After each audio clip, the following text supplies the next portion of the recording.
Այո, Գյումրիում առաջին գրասենյակն է բացվում այսօր, վստահ ենք շարունակական է լինելու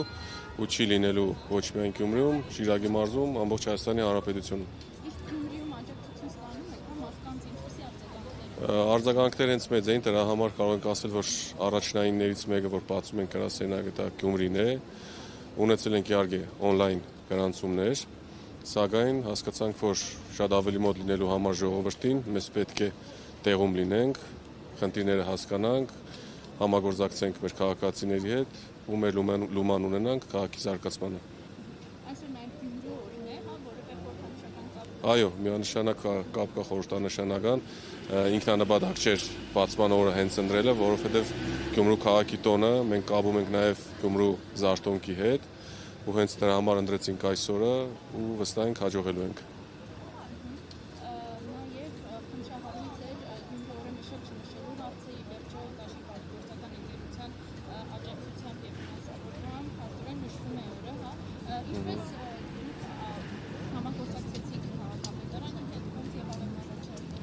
Տեսեք, սոցկայքերից տեղեկացվեցինք, թե ինչ խնդիրներ են առաջացել, ինչ խնդիրներ են փորձել նաև ստեղծել, որպեսզի տոնը չիրականացվի, սակայն մեր կողմից եղավ առաջարկ Գյումրու քաղաքապետին ամբողջ միջոցառումը կազմակերպելու մասով, քաղաքապետը իր համաձայնությունը տվեց, հնարավորինս բոլոր առումներով մեզ օգնել են ու իր մասով, որովհետեւ խնդիր չի եղել ու ինչպես տեսնում եք արդեն ամեն ինչ պատրաստ է, սպասում ենք միջոցառմանը։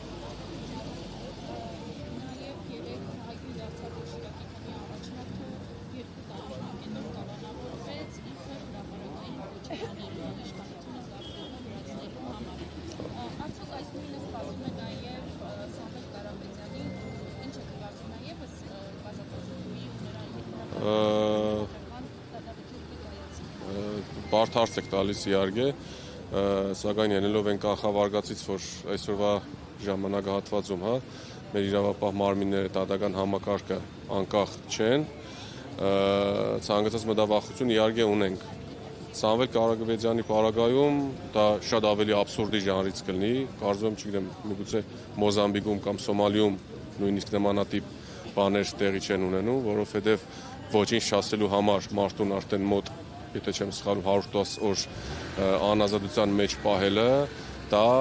առնվազն ումեղմ ասած ճիշտ չէ, բարոյական չէ,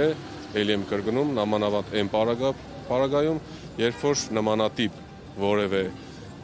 ոչ իրավաչափ քայլ Սամվել Կարապետյանի կողմից կամ խոսք չի եղել։ Իսկ սպասելի է, որ Շիրակի թեմի առաջնորդը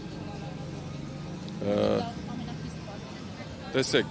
հարցին երևի պետք է երկու տեսանկյունից նայենք, եթե մեր օրյա իշխանության կոնտեքստում ենք նայում, միանշանակ սպասելի էր, որովհետև այնտեղ չենք խոսում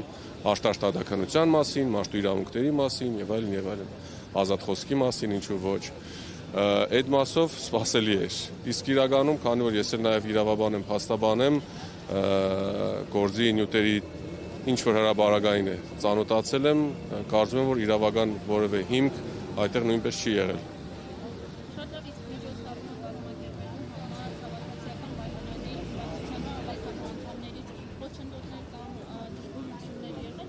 Facebook-յան էջերի լսել եմ ուղղակի կոմենտներով, էջերում ինչ-որ պոստեր անելով, այլ բան, որպես այդպեսին ես չգիտեմ, չեմ էլ ուզում դրա մասին շեշտեմ։